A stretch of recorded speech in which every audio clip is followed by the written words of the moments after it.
दोस्तों नमस्ते। मैं आप सबको अपने चैनल सिनेमा एंड कहानी में स्वागत करती हूँ। दोस्तों, आज हम 90 की दशक की उस कम उम्र की प्यारी-प्यारी हीरोइन के विषय में और उनके सिनेमा के विषय में जानकारी लेंगे, जो कि कम उम्र में ही, कम समय में ही बहुत सारी फ़िल्मों में काम किया। जी हाँ दोस्तों, वो कम उम्र की प्यारी हीरोइन का नाम है दिव्या भारती जी। वैसे तो मूल रूप से उन्होंने दक्षिण भारतीय सिनेमा से अपना करियर आरंभ किया था और छोटी सी उम्र में ही बतौर हीरोइन हिंदी सिनेमा में भी अभिनय किया। उन्होंने अपनी फिल्मी जीवन के करियर में 7 तेलुगु फिल्मों में काम किया और लगभग 13 हिंदी सिनेमा में एज ए हीरोइन काम किया और इन फिल्मों में काम करके अपने दर्शकों के दिलो दिमाग में वे छा गईं। दिव्या भारती जी की हिंदी फिल्मों के विषय में हम जानकारी लेंगे कि उन्होंने 1992 में ही उनकी कौन सी फिल्में हिट हुई, सुपर हिट हुई या फिर फ्लॉप हुई। उनकी पहली हिंदी फिल्म 1992 में रिलीज हुई, जो कि हिट थी। उस फिल्म का नाम था विश्वात्मा। उसी तरह उसी वर्ष दिल का क्या कसूर, यह फिल्म भी बहुत हिट हुई। उसी वर्ष शोला और शबनम उनकी फिल्म रिलीज हुई, जो कि सुपर हिट हुई। और उसी 1992 में उनकी दीवाना फिल्म रिलीज हुई, जो कि हिट हुई। 1992 में जान से प्यारा यह फिल्म हिट हुई और बलवान सुपर हिट हुई। 1992 की उनकी एक फिल्म दुश्मन जमाना, यह फिल्म नहीं चली और दूसरी फिल्म गीत, यह फ्लॉप हुई। परंतु उसी वर्ष दिल आशना है, यह फिल्म साधारण रही और 1993 की फिल्म दिल ही तो है, यह भी हिट रही। इसी वर्ष उनकी फिल्म क्षत्रिय हिट रही, लेकिन लोगों ने उनके अभिनय को, उनकी खूबसूरती को बहुत सराहा। उनकी प्राय फिल्में हिट होती रहीं, इक्के दुक्के ही फ्लॉप रहीं, लेकिन इससे पता चलता है कि दर्शकों के दिल में वो कितना अपना छाप छोड़ चुकी थी। कुछ फिल्मों में वे काम कर रही थी, अर्थात शूटिंग चल रहा था और उसी दौरान उनकी मृत्यु हो गई।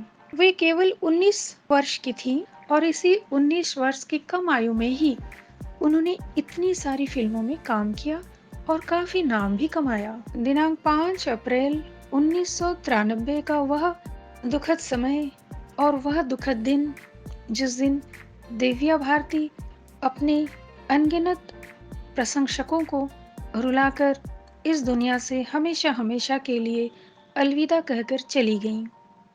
दोस्तों, मैंने अभी जो उनकी फिल्मों के विषय में बताया, यह सब फिल्में उनके जीवंत काल में ही रिलीज हुई थी, परंतु 2 फिल्में ऐसी हैं जो कि उनकी मृत्यु के बाद रिलीज हुई।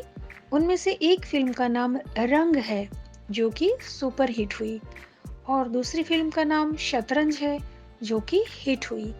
ये दोनों फिल्म ही दिव्या भारती जी की मृत्यु के बाद रिलीज हुई थी और कहा यह जाता है कि उनकी मृत्यु के बाद उनकी फिल्मों को उनके दर्शक, उनके प्रशंसक ज़्यादा से ज़्यादा देखना पसंद करते थे और दर्शकों ने उनकी सभी फिल्मों को ज़्यादा से ज़्यादा देखा भी।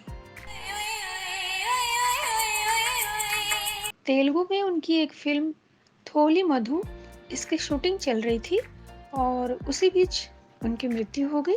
क्योंकि इस फिल्म का प्राय 70% शूटिंग कंप्लीट हो चुका था और इसी बीच उनकी मृत्यु हो जाने के कारण उनके स्थान पर दक्षिण भारतीय फिल्म की हीरोइन रंभा जी ने दिव्या भारती के स्थान पर काम किया था और इस प्रकार यह फिल्म कंप्लीट करवाई गई।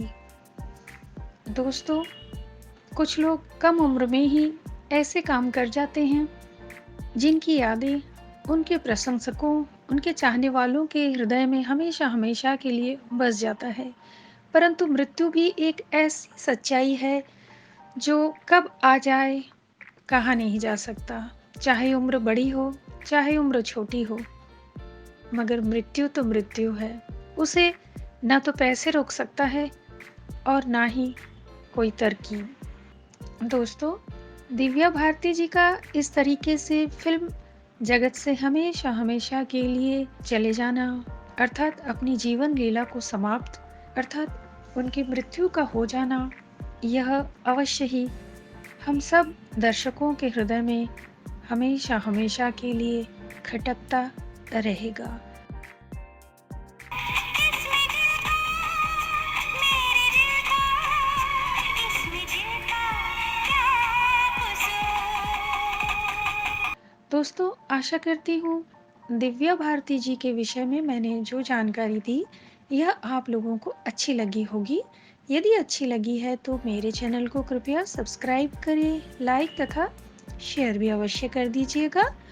और यदि आपने सब्सक्राइब किया है तो मेरी तरफ से आपको बहुत-बहुत धन्यवाद।